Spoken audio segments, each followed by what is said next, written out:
everyone who's watching the first ever Watch Out My Children Caribbean rally, virtual rally. And I'm already seeing people are logged on. And I'm Marcia Weekes, and I'm the host of the Marcia Weekes Show. Most of you, well, some of you might know of the Marcia Weekes Show. Some of my friends in Trinidad who are watching, you normally watch the Marcia Weekes Show. I was there in Trinidad with you. And I see there's some people logged on from different countries. I would love to know exactly where you're logged on from tonight. As I said, this is a Watch Out My Children Caribbean virtual rally. And Watch Out My Children really is a movement that started in Barbados, and it's really catching on throughout the entire region. And because you see, there is something that concerns all of us. There's something that is uniting us in the Caribbean, and it's so good when we can be united. I see people are on from Bahamas. It's so good when the Caribbean can come together. And so we have come together concerning our children. This is all about our children tonight, guys. I like to say it like this: there's a war on, and the children bring us together, because we're looking at what's happening in the world, what's happening in Europe, what's happening in the US, what's happening in Canada. And we're seeing little semblances of it and rustlings of it trying to happen here in the Caribbean region. And what is it we're seeing happening? We're seeing our children. We're seeing children who are being taught, sex education that is way above their years. 3-year-olds, 4-year-olds, 5-year-olds. I saw a video of a 10-year-old being taught, in a book about masturbation.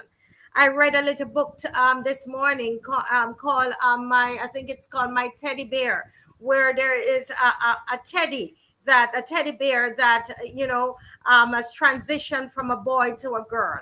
And so we're seeing those kinds of influences in education curriculums in various parts of the world, and are very, very concerned about whether or not we're going to see those kinds of things here in the Caribbean. We're seeing that transgender education, where they're teaching our children that gender fluidity is normal and it's scientific, and that they don't know exactly who they are, and they can choose their pronouns. And these are the things that we're seeing. At the moment, we're seeing Kamala Harris is in Bahamas. I see people from Bahamas. Kamala Harris is in Bahamas and meeting with the officials, and Caribbean leaders actually. And we have to wonder, is that, what is this all about? Is it only about the climate change? What's happening? And so we have our own little summit here tonight. And this summit, we're going to be talking about what's happening in our various islands. What's happening in Bahamas, what's happening in Trinidad, what's happening in Jamaica concerning our children and this transgender education. We want to know what's happening in each country. And, we also want to encourage Barbados, because we have a special case here. I like to say Barbados is right there on the tip. We're right there. We're right there. It's like they put us, we're the guinea pig. And they're trying out a lot of things on us. And I love the feeling that our brothers and sisters are coming on tonight to bring encouragement to Barbados, because we have a huge rally that's coming off, a march and rally that's coming off on Saturday. And so our brothers and sisters, they have come on tonight to encourage us. So, I'm going to ask you guys to share. I need you to share. I need you to share. I need you to let people know that we are on. Quick, just take a minute and share, everybody. If you could do that, that would be really, really great. Tonight, we have several speakers from the various parts of the Caribbean. We have Reverend Ricardo Lees from Bahamas, Umar Abdullah from Trinidad, Cassius Stuart from Bahamas, Ferdinand Nicholls, I'm sorry, from Barbados. Okay, and they, as I said, they're going to tell us a bit of what's happening in the countries, in each country, and send a word of encouragement to Barbados, because we want to make sure that we're strong over here. And I believe that if they fail here, Nisha Philip from Trinidad, hello, welcome. Harriet Mercier from the Gambia, hi Harriet. And Ginger Jenkins from Bahamas, hello. Nisha Philip, right? I welcome Nisha. Anika Hope. Guys, please share. This is important. Tonight we are talking about what we see is happening with this transgender education right across Europe, across Canada, across the US, and they're trying to penetrate the Caribbean. They're trying to find themselves here in the Caribbean.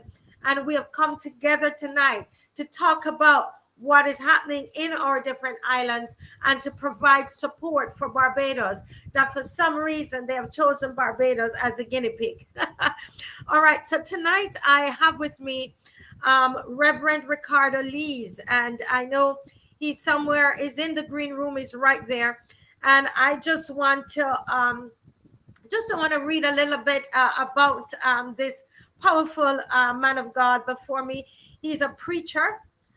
He's a youth development specialist, a guidance counselor at Kingsway Academy. That's just a lot of things. And he loves helping people. He's involved in graphic design and digital marketing. Reverend Lees, welcome. It's great to have you here at the first Caribbean Watch Out My Children. Welcome, sir. Yes, ma'am. It's good to be here. Yes, and what's happening there in Bahamas? Can you tell us a little bit of what's going on as it relates to transgender education, the comprehensive sexuality education? Have they rolled that out yet in Bahamas? In the Bahamas, we're faced with a similar situation, and in our country, it hasn't get to our schools as yet. But we are faced with the situation in terms of trying to stop them from infiltrating our schools. They have Gay Pride Month, I think the month of June. They raise their flag. We have them trying to march, and they have various activities that they're trying to do.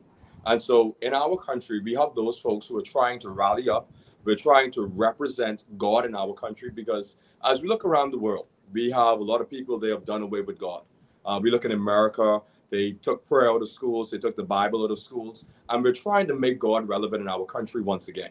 And so in our country, we have the elites that try to do away with God, the politicians that try to please everyone. So we're faced with a similar situation, but we have those folks who are trying to rally behind those fundamentals of the faith. Yes. You said something that in the US that they've taken prayer out of the schools. Yes, ma'am. And, in the Caribbean, when we think of Bahamas, we think of Bahamas as the Caribbean island that is closest to America.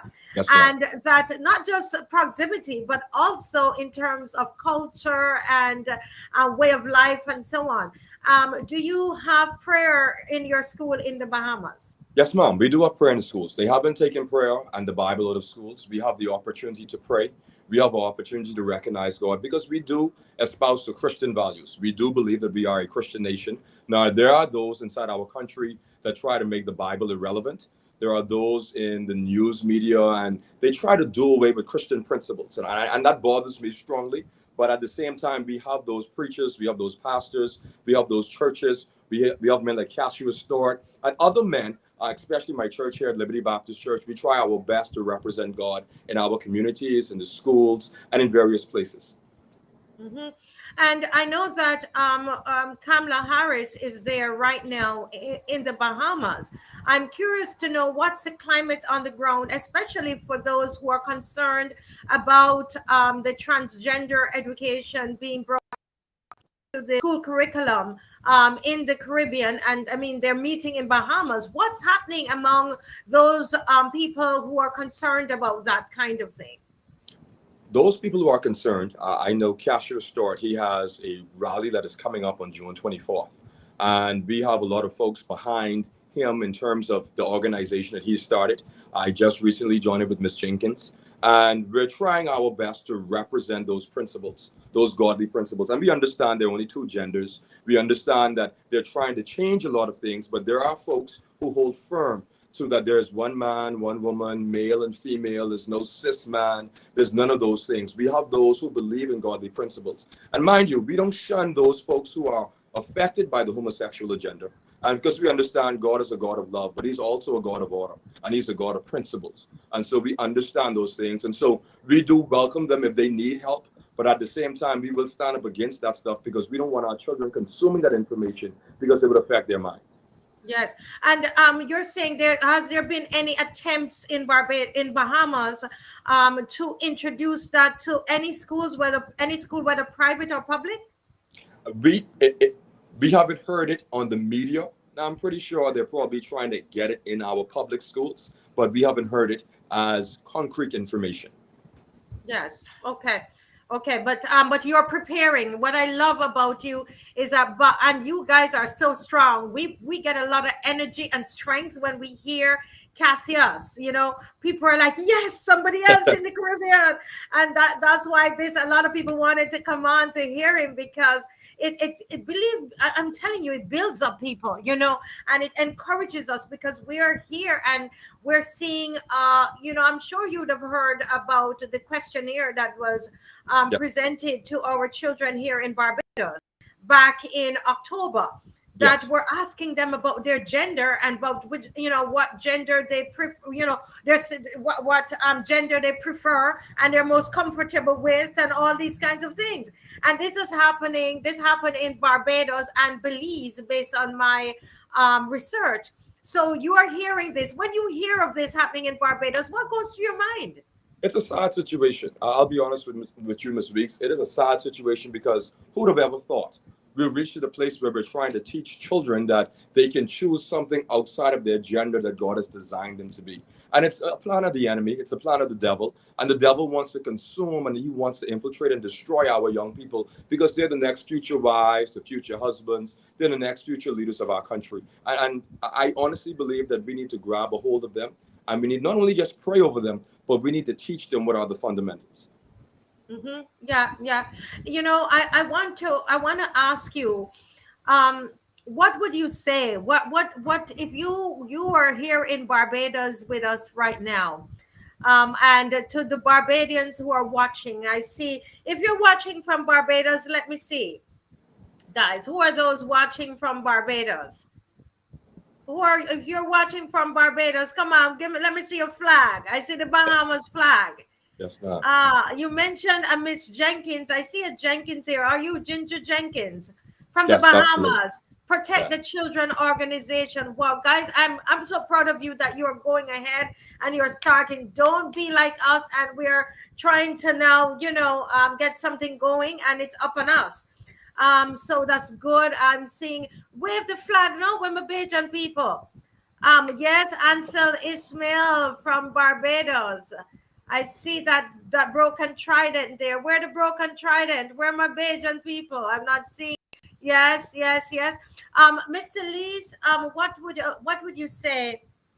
What would you say, Reverend, to Barbadians tonight? How would you encourage us? My word of encouragement to the Barbadian people would be this. I know during these times we get really emotional, and we want to have the rallies, we want to do those things, and I believe that those things are good. And I believe that those things, they do benefit. But we need to be strategic in the way we operate. Because when we look at the homosexual agenda, they're strategic. I was doing some research today and sometime last week. Their curriculum is totally strategic in how they infiltrate our young people, how they try to play on the trauma, the emotional trauma that they go through. And I want our Caribbean, I want the Barbadian people, the Bahamian people, I want us to rally together and be strategic on a macro level in terms of developing our own curriculum to come back the curriculum of the LGBTQ. Not only just combat that curriculum, but we need to put God in his rightful place in terms of making God relevant in our countries again.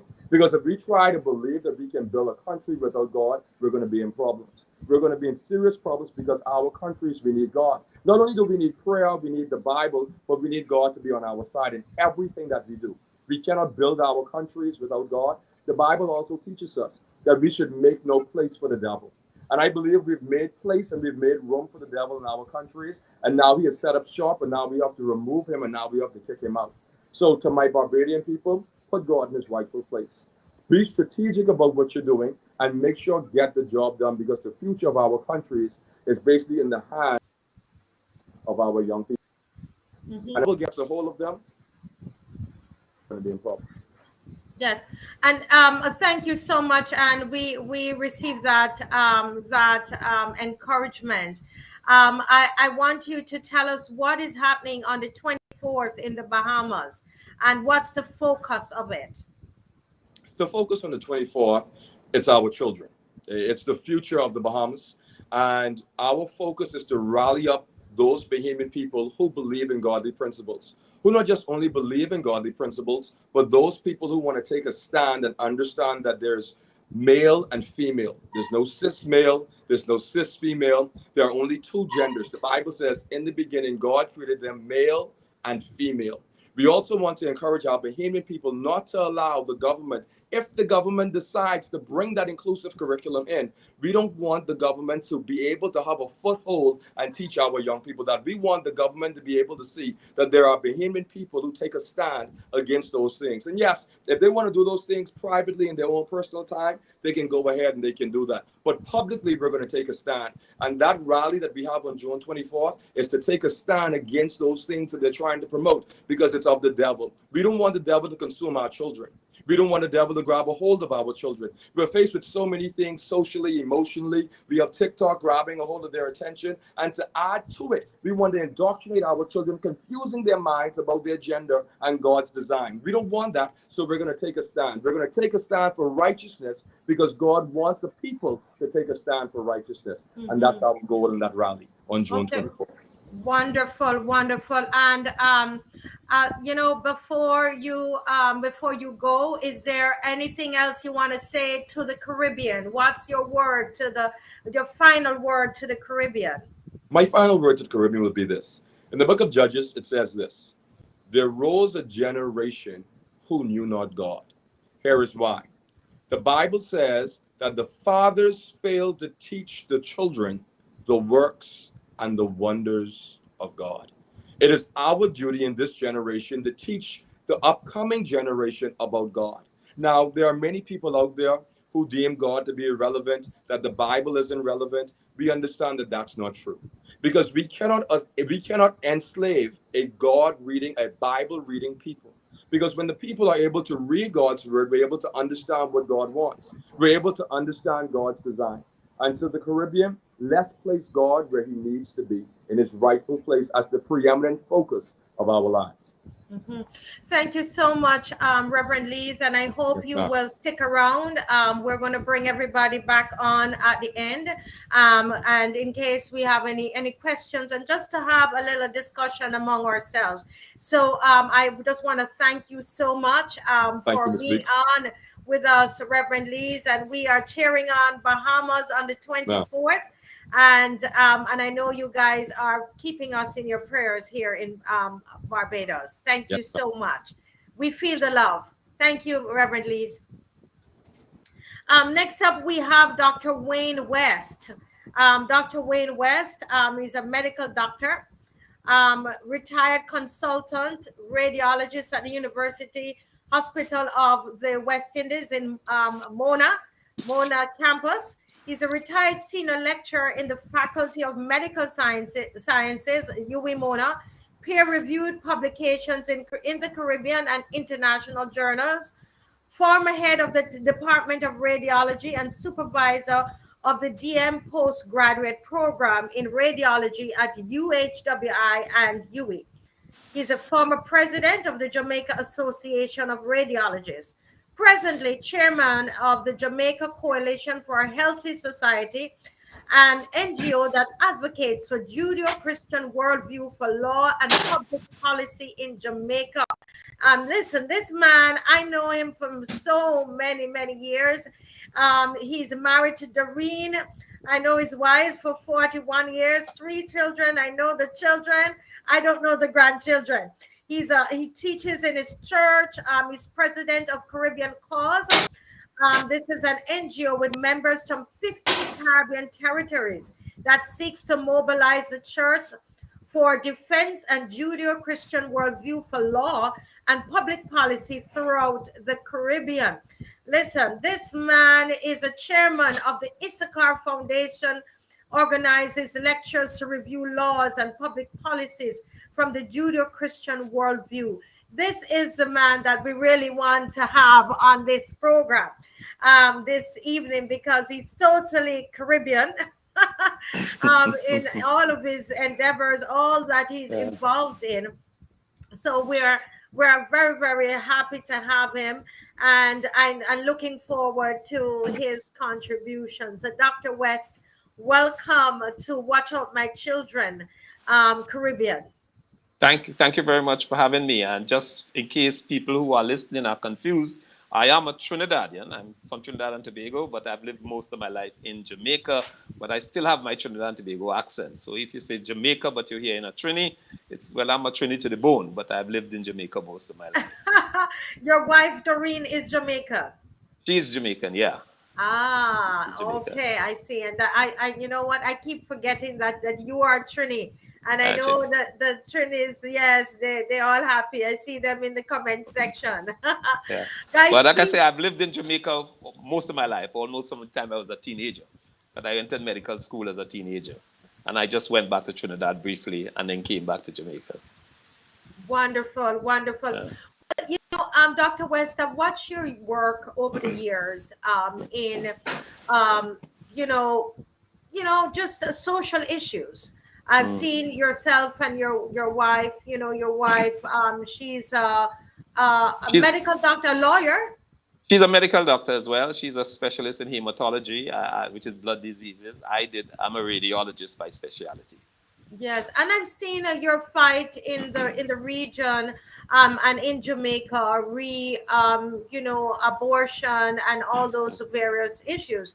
But presently, we're seeing on the world stage, we're seeing this transgender education. We're seeing the comprehensive sexuality education, where our children are being taught about gender fluidity, and and various other forms of types of sex education that seem sometimes to be so graphic, etc. I want to know, in Jamaica, what is happening on the ground in Jamaica? Can you explain to us? Is this happening within the schools in Jamaica? Are parents concerned?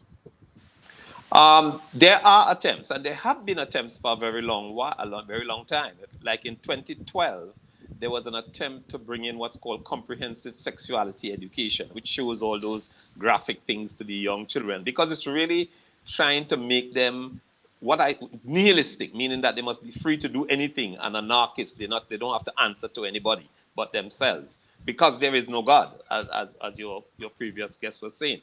And that's the whole agenda. You know, all these things are coming from the same root, and they have been trying to bring it into the schools in Jamaica. For example, the Canadians, the Canadian government has been working closely alongside the Jamaican government for some time, even with what's called the HFLE curriculum. You know, I think this is the HFLE curriculum, which is done in schools.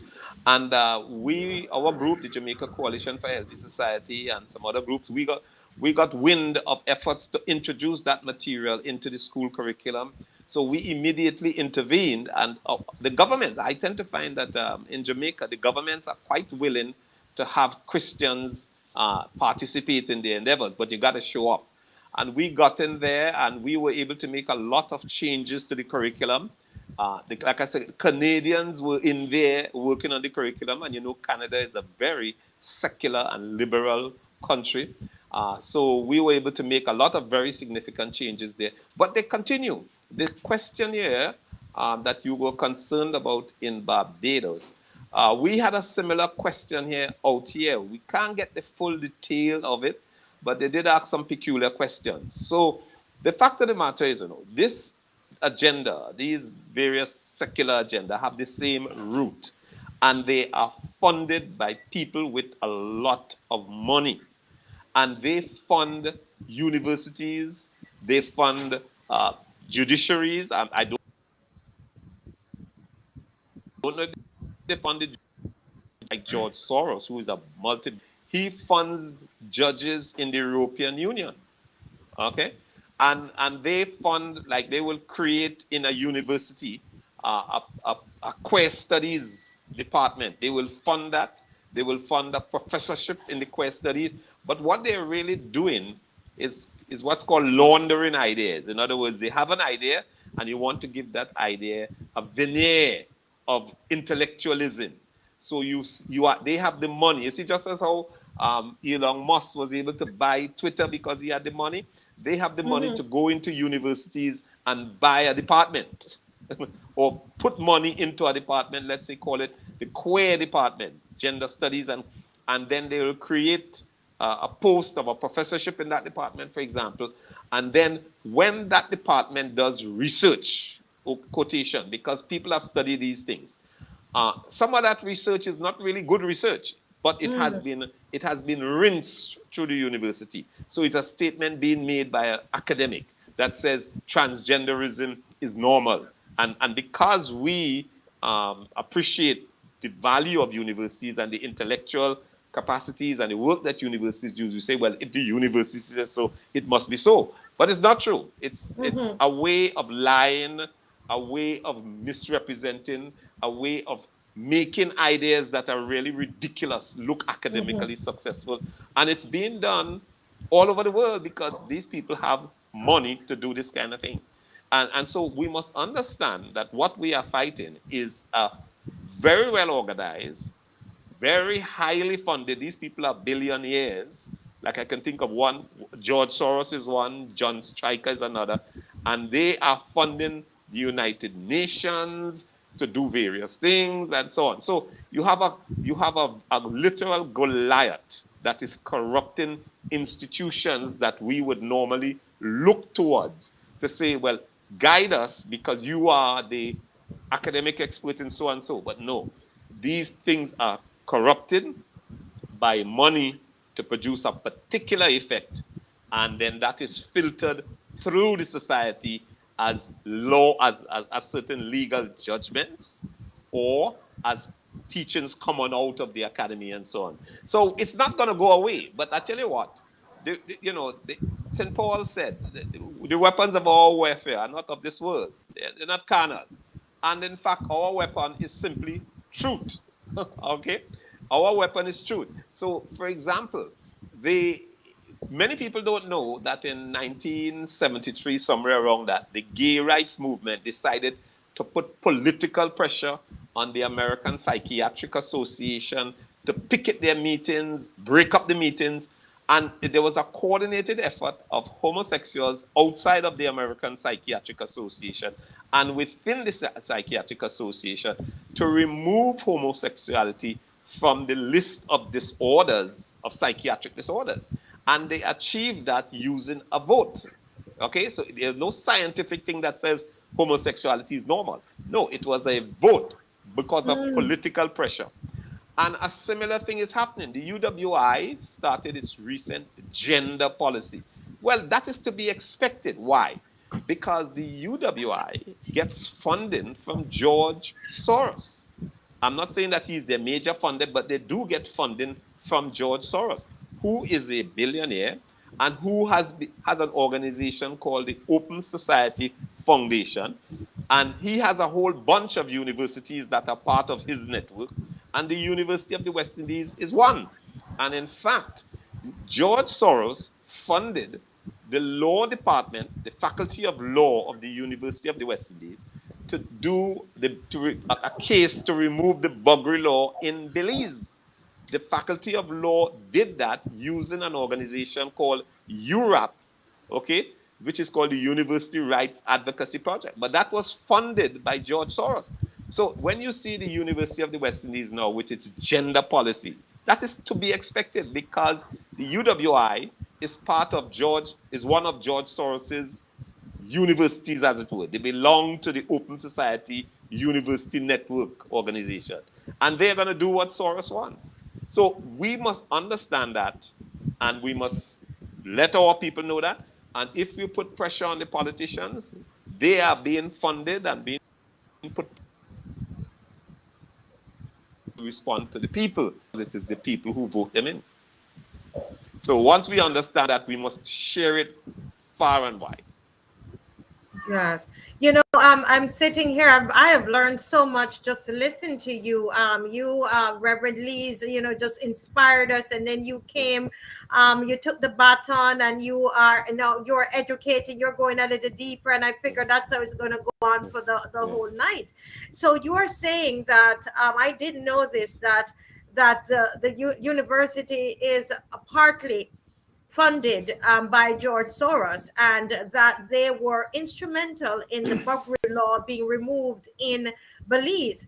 Well, did you know that at the ending of 2022, I believe, that the Buggery law was removed here in Barbados, and they said that it was done outside of Barbados. So it makes me wonder if it wasn't done by the same method, because we were just in here and when we were told it was gone and that they had nothing to do with it inside, it wasn't done in Barbados. So could it be possible that it was done through the University of the West Indies and the same format as Belize? Are you familiar with that? No, but I am not surprised that it was removed. I have no knowledge that the University of the West Indies was involved in that one the way it was involved in Belize. But I do know that the Caribbean judges, if you look at cases on LGBT matters by Caribbean judges, many of the Caribbean judges will be described as judicial activists, meaning that they put their ideological perspective on the decision. And you can, I can give you an example. In the Belize case, the Belize Constitution, which is the law that the judge was supposed to be adjudicating on. In other words, he was supposed to be interpreting what the law says. And that is the law that guides the country, the Constitution. Well, in the Constitution in Belize, it said there should be no discrimination on the basis of sex. Now, sex means male and female. The judge said no, it shouldn't be sex, it should be sexual orientation. So he was changing the Belizean constitution. That is something that no judge should ever do. He said no, it's not sex, it's sexual orientation. And based on that, he removed the law.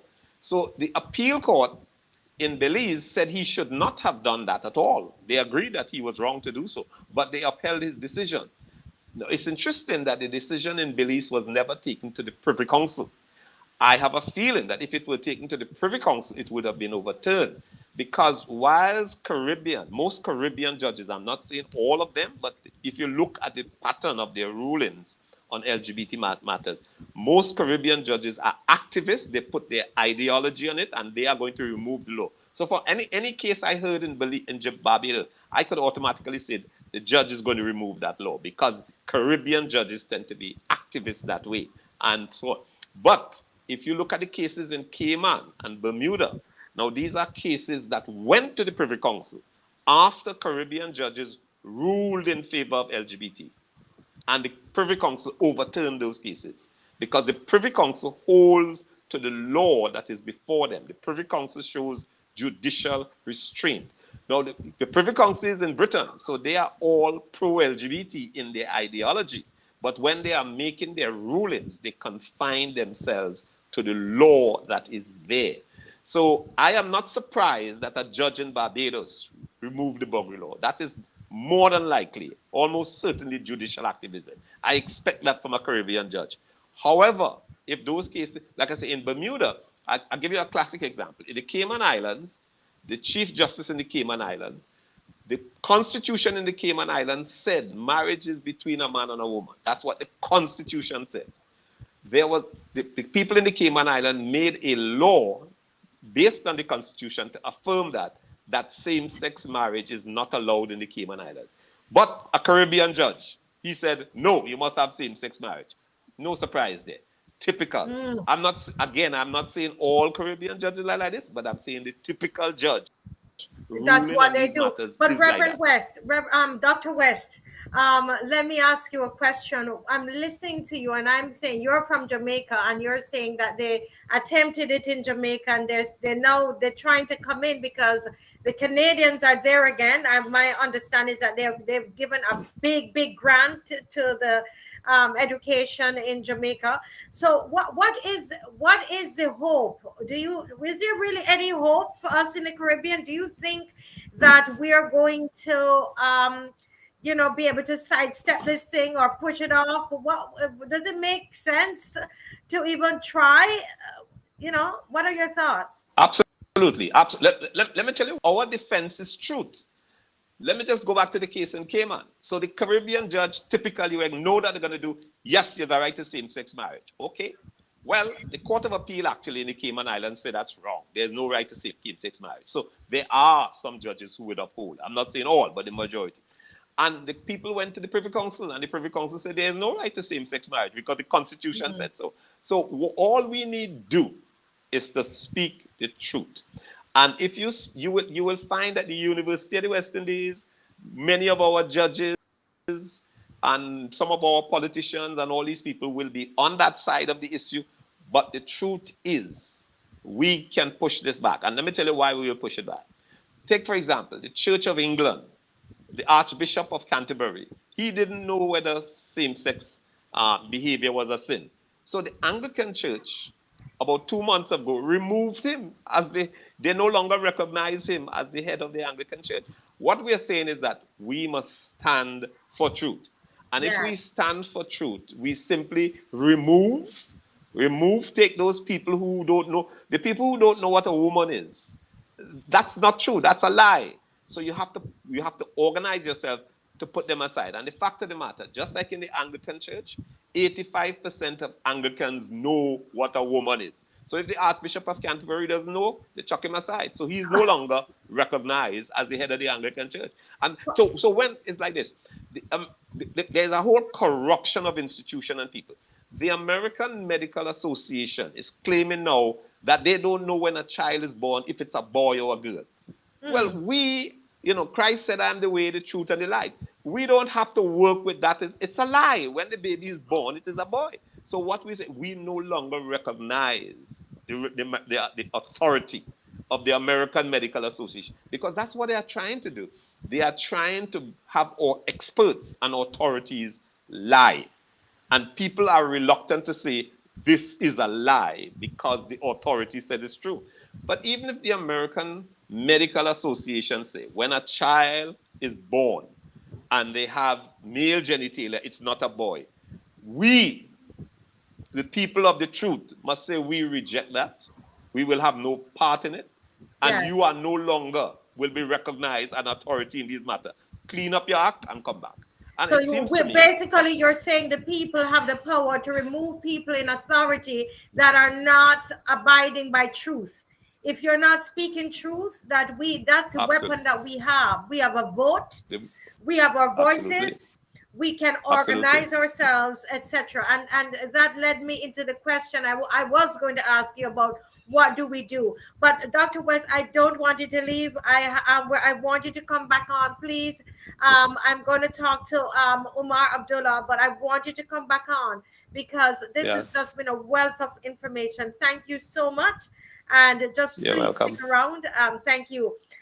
We now have Umar Abdullah, who is going to join us, my very, very, very, very good friend in Trinidad. And I'm going to ask you guys to share this live. Isn't this awesome? Isn't it great to be learning from these powerful people tonight? Reverend Lees, and then Dr. West, and here we have Muslim cleric Umar Abdullah. Isn't this amazing, guys? Can you share this live? This is going throughout all the Caribbean islands, and we're going to be airing this on Carib Vision as a recording later. But this is amazing. Umar Abdullah is a prominent Muslim cleric and passionate advocate for religious rights and freedoms.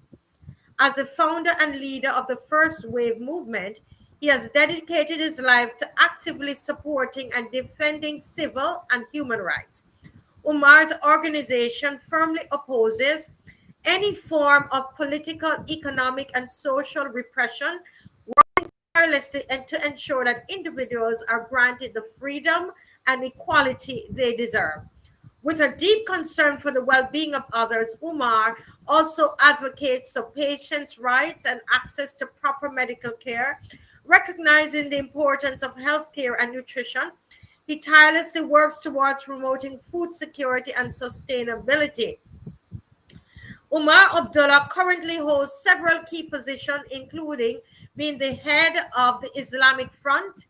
There's a name here that I wouldn't even dare try to call. He's a leader of the First Wave movement, the board member, and secretary of the Franchise Layman Outreach Hallway. These are just some of the various positions that he holds and activities that he is involved in. And tonight, I just want to heartily welcome Mr. Umar Abdullah to the very, very first Watch Out My Children Caribbean Virtual Rally. You are welcome, Mr. Abdullah. Okay, I'm not hearing you. Thanks for having me, Marcia. You hear me now? Yes, loud and clear. Loud and clear. We're hearing you. Yes, it's a pleasure. It's a pleasure having you while he fixes his microphone. And we're asking you to share the live. Share the live. Yes, sir. Share the live, and put up your flag. Please put up your flag. Get your questions ready, because we have these great Caribbean men are going to come back, and they are we're going to ask questions and so on. Get some questions ready. And I know I see Naeem there, and who is one of our organizers and did such a great job. He's going to help us to get the questions that we need to get, all right, that we need to ask tonight. Okay, so Umar is still setting up. Hi, Sonia from Barbados. Sonia, can you please share up the live? Please share up the live. Good night, everyone. I support this movement 100%. This is Umar Abdullah. Yes. Yeah. Welcome. Yes. So Umar, can you just tell us what it is? You're in Trinidad. I love Trinidad. Tell me what's happening in my beautiful country of Trinidad. This type of education, the comprehensive sexuality education, have they rolled that out completely?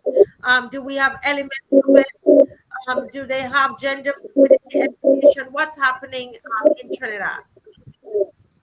All right. First of all, I want to pleasant greetings to all your viewers tonight. And I want to express to all your viewers and all those persons who will later on perhaps join and look at this recording, how important it is for us in the Caribbean region to get together and push back against this agenda. We've heard the other two speakers, Mr. West, went at length to describe some of the initiatives that's been used through the court system and through government agencies to introduce this evil agenda throughout the Caribbean region. And what he's saying is absolutely correct. Because in Trinidad and Tobago, we would have also had a decriminalization of the Buggery Act in Trinidad and Tobago. And that would have had a lot of discussions here in Trinidad and Tobago. The churches would have gotten involved, but it was too late when the churches got involved. Government went ahead, they passed the legislation, and there was a great, happy uproar by the LGBTQ community, the alphabet community, as we know them. And there was a lot of chaos in front of the court that particular day. I remember there was some religious leaders who actually almost had a fight with some of these individuals. So it's very much alive, the atmosphere here in Trinidad and Tobago, as it circulates around this alphabet community, this square community. And, I would have written a lot on some of the issues. Just recently, I would have written an article describing the queer community as ushering a new form of terrorism. And we have cited some of those evidence in that article as regards to that.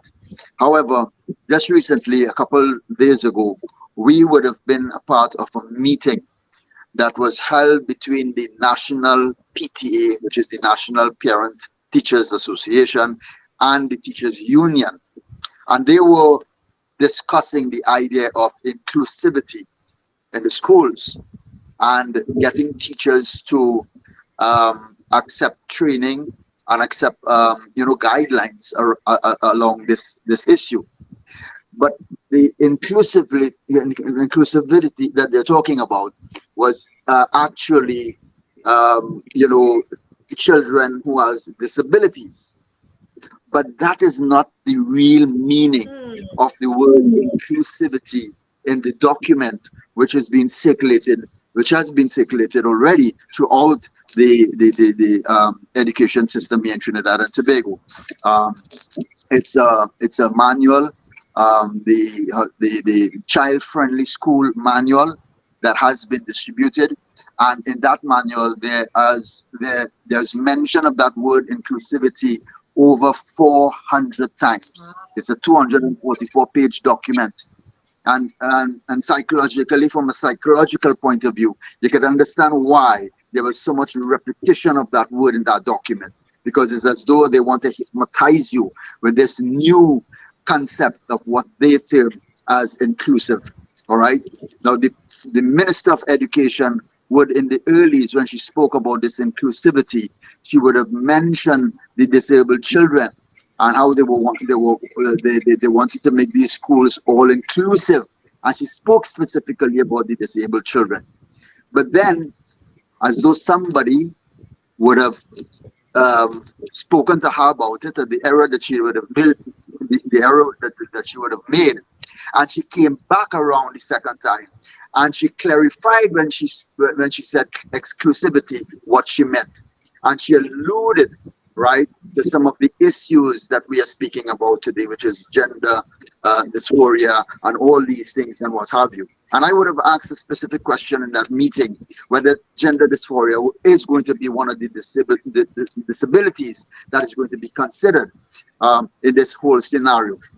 Now, in this particular document, this manual, child-friendly school manual, there is a chart that appears on the document with the heading the framework of National Child-Friendly School Standards. And under that, there's a subheading, Child-Friendly School Vision. And there are four headings coming under that, 4 dimensions, Dimension 1, Dimension 2, Dimension 3, and Dimension 4.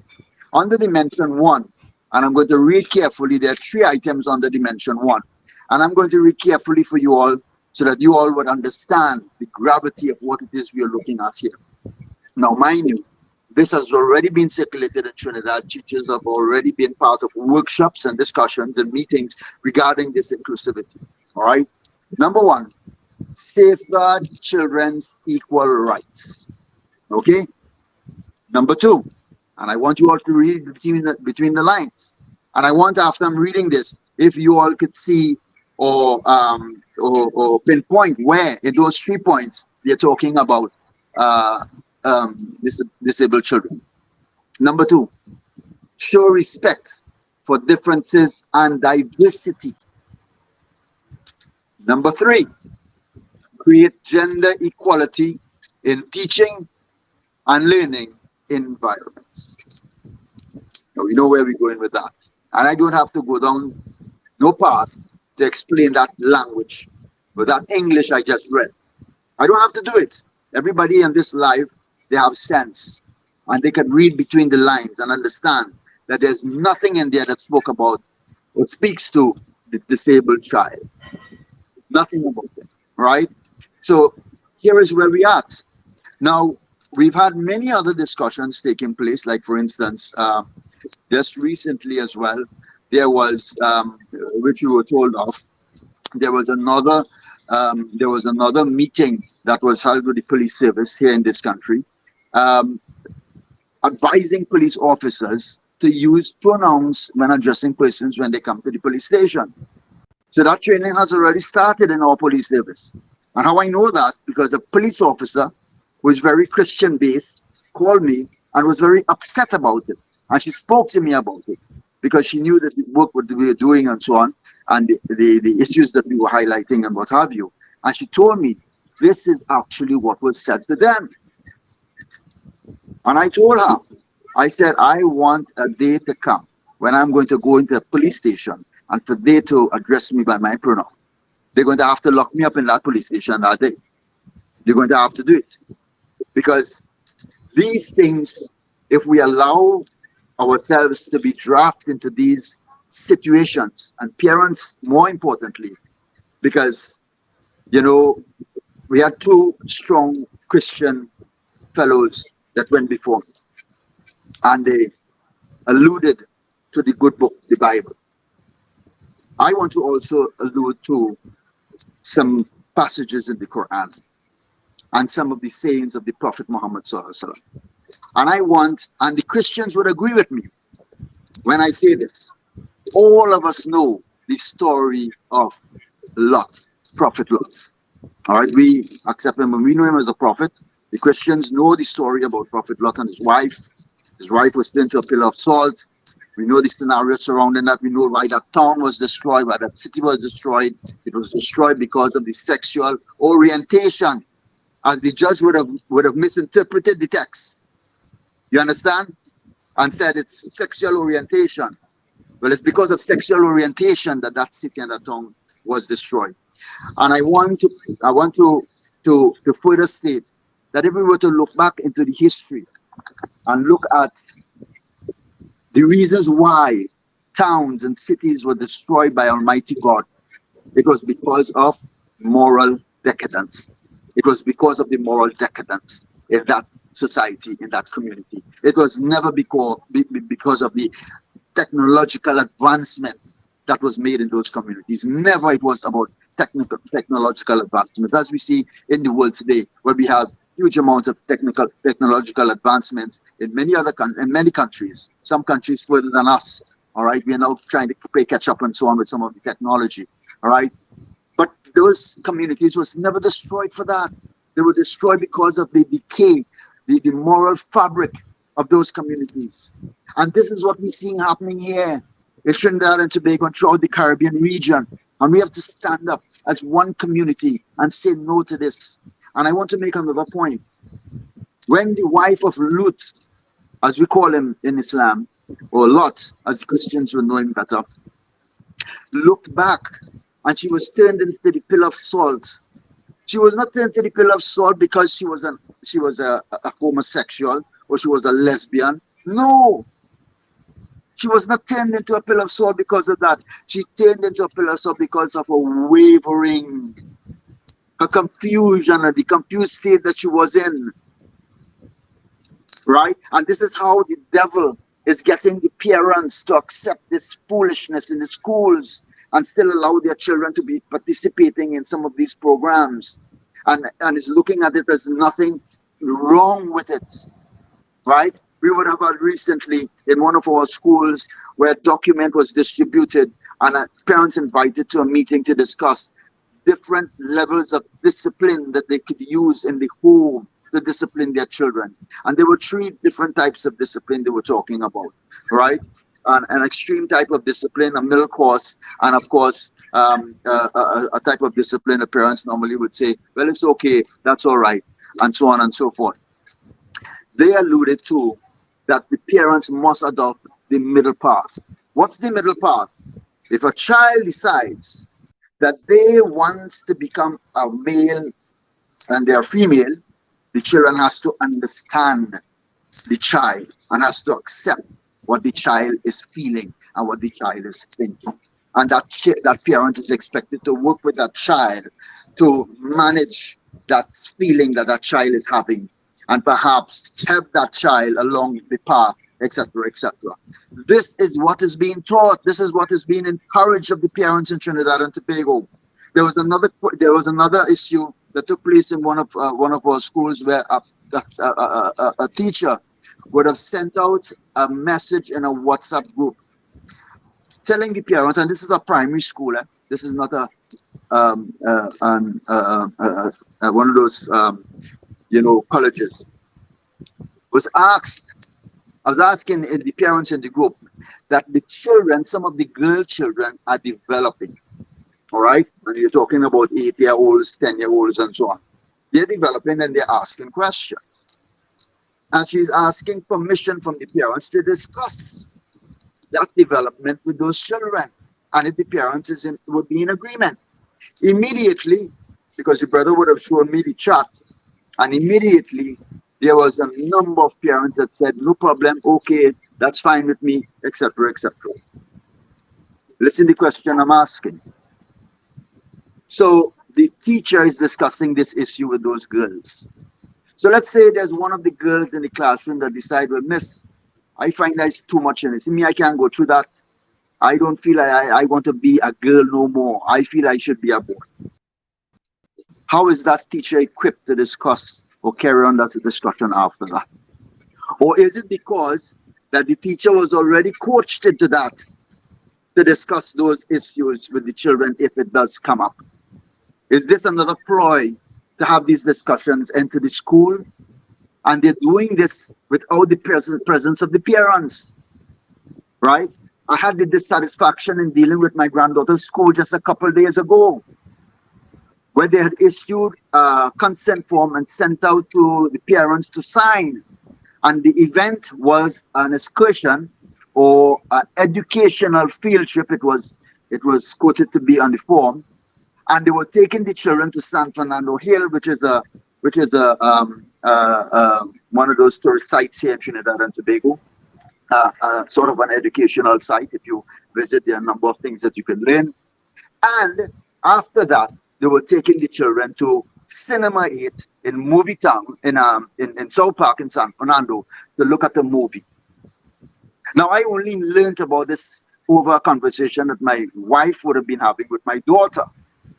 And I questioned them, what is the name of the movie? Because, I mean, these things would raise a red flag for me. They could not have told me the name. I inquired what was the teacher's number. I called the teacher. I spoke to the teacher. The teacher told me that the Ministry of Education has already sanctioned it. And it is okay. I told her, well, I need to know what's the name of the movie. So she found out the name of the movie and she told me the name of the movie is Fast X. It's a new installment of the franchise Fast and Furious. And we all know that Fast and Furious is a movie, including Fast X, that has a lot of suggestive material, profanity, obscene language, etc., etc. And you were going to show this movie to these children, these impressionable minds. And I question, what does that have to do with education? What does that movie have to do with education? And the teacher boasted on the telephone conversation that I had with her that she's a Christian and she would not allow this thing to happen, etc., etc. And I wrote a letter, and in the letter I asked her, "What is Christian about that?" Well, the school canceled the outing. They canceled the trip after that letter because I carbon copied the letter to the principal, also the school supervisor, the director of school supervision, and also the Ministry of Education. They couldn't deny it because I went at length in that letter and let them know that this is unacceptable and it is very disappointing what it is they have been doing. Yeah. All right. I mean, this is awesome, and you know, this is what Dr. West was saying. The people of truth. If when you know truth, to speak up and to let the truth be known, and that's what you actually did. And I want you to stick around because we're not finished yet, because I want you to be, to speak to Barbadians who, we are on this weekend coming up, Omar, Saturday at 10 o'clock. We are having a march and rally in Barbados for parental rights. And that's what you're talking about right now. You stood up as a parent. You had a right They shouldn't have chosen a movie that you as a grandparent or parent didn't know what it was about. And that's the thing. A lot of the parents in the region, they don't understand what their rights are. And we're going to come back on, Umar, and we're going to talk about that. But that's a great way to end, and a beautiful story with a victorious end. Hey, that's it. That's what we need. Thank you so much, Mr. Abdullah. And please stick around. Coming back. Now we're gonna move. We're gonna move on to Mr. Cassius Stuart, and his bio is giving me a warm time to open. And I'm going to try again because I want to read. I want to read the bio. So just hang on with me. And while I'm doing that, guys, oh, he's right here. But I still want. I'm trying, Mr. Stewart, because I got it open once, and I know that I can do it. I can do it. While we're waiting on that, I'm going to ask you to share, guys. This is amazing. When are we going to get all of these powerful Caribbean men in one space? Folks, we need to share. We need to share this tonight. We're talking about the education system in the Caribbean. We're looking at that wave that we're looking like a tsunami trying to come at us. This transgender education trying to come in, and to tell our boys and our girls that they can choose their gender and all these kind of things. Trying to come in on us, right? And so tonight we are discussing that. But it seems like I'm not supposed to read this bio. Listen, Mrs. Stewart, we all know you. We know you from your voice. Listen, people are playing your clips all over Barbados. I am telling you. People are playing them. They love to hear you because it's giving them strength. And, I want to thank you for being so bold. And, I can't, it's not opening up, and I'm very, very sorry. Don't worry about that. No disrespect to you. No, but don't worry. I'm just Cassius. Can you tell us about Bahamas? You do a lot of work in Bahamas. So just for 2 minutes, tell us what you do in Bahamas. Welcome everyone from the Commonwealth of the Bahamas, the place where God lives. And the reason why I am so ferocious, I am so rowdy, is because God lives in the Bahamas, and we are not going to surrender any territory to the devil. Not 1 inch. And I also greet my people from Barbados, from St. Philip's, St. Michael's, my great-grandfather, Kaiser Edwards, my grandmother, Daphne Graves, my father, Clyde Eiffel. That's how I got here. So I got Bajan blood running through my veins. And I just want to let you know that I am very, very, very passionate about Barbados. I'm also passionate about my great country called Trinidad, from all of my friends in Chaguaramas, all of my friends in Maraval, in Cuba. So I have family down in Trinidad as well too. And so I represent the entire Caribbean. And the reason why we have one voice, one region, is because when I speak, I don't just speak for the Commonwealth of the Bahamas. I speak for the entire region. As a region, we must stand up for righteousness. I know they say I'm pretty dark. I'm not sure why my lighting is so bad, but y'all forgive me. But we must stand up for what is right. The rest of the world can go to hell, but the Caribbean will be a remnant. We will reject this homosexuality and lesbian agenda that they're trying to push down our throats.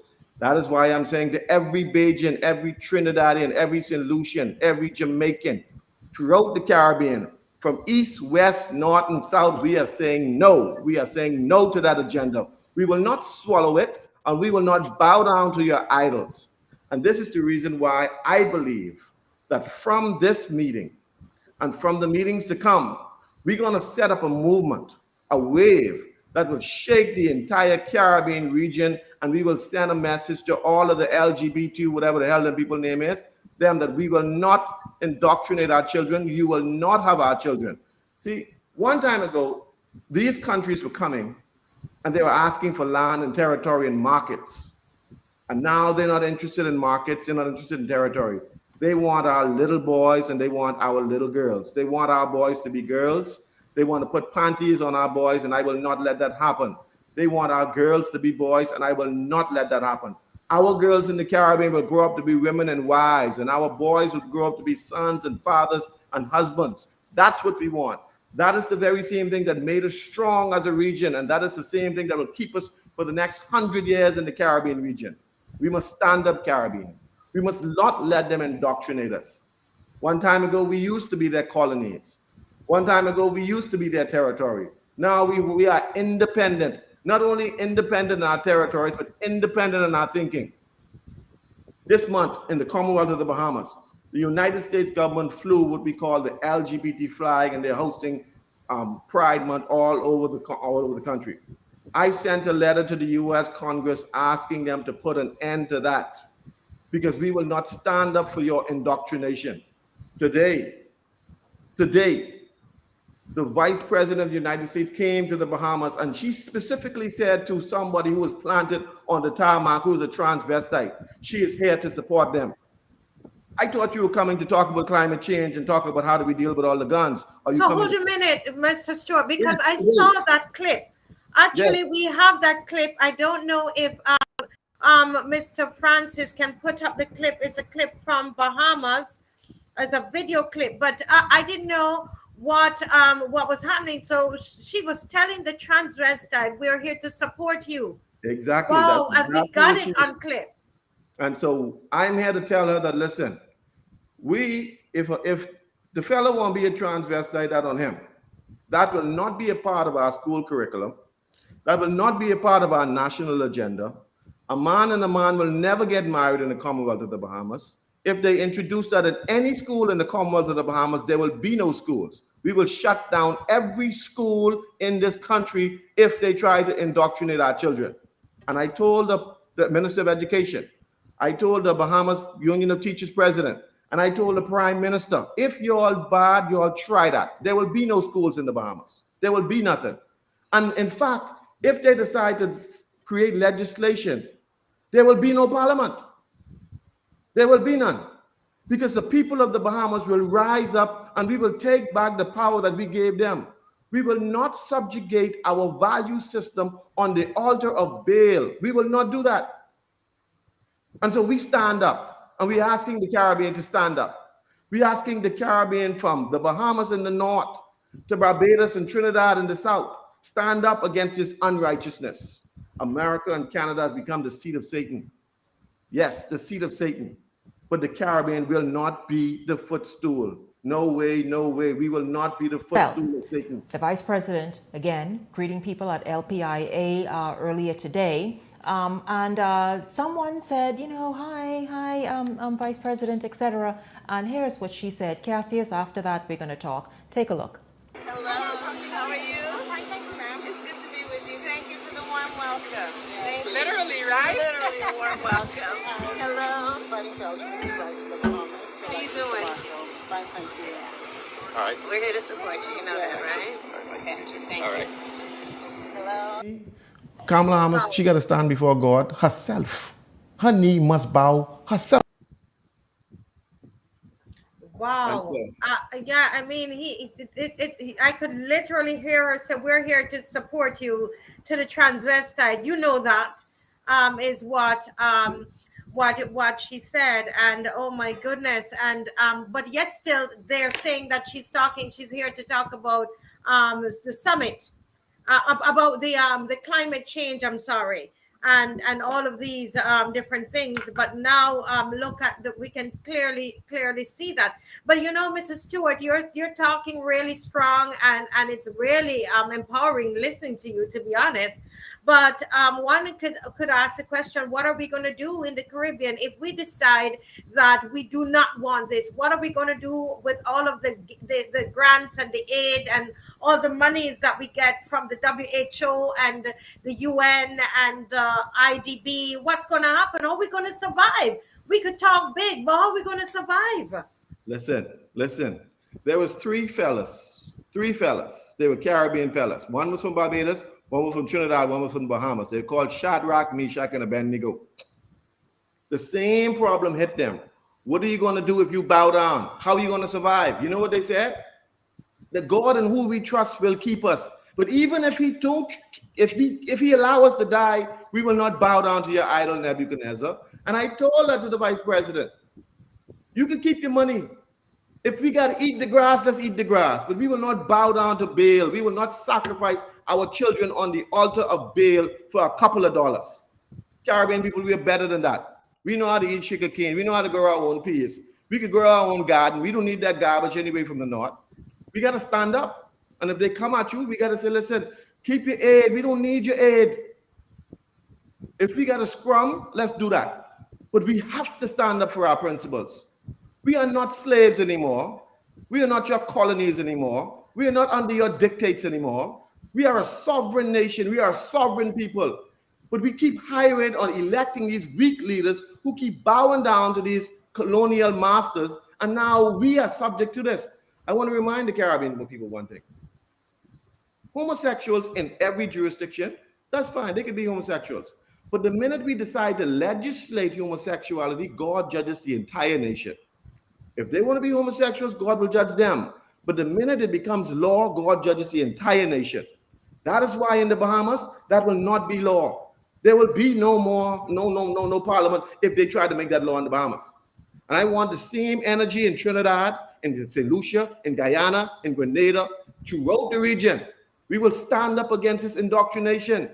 Like I said, Canada and America has become the seed of Satan. But do not make the Caribbean its footstool. The Caribbean will not be the footstool of the devil. Never. We are people who are rooted and grounded in righteousness.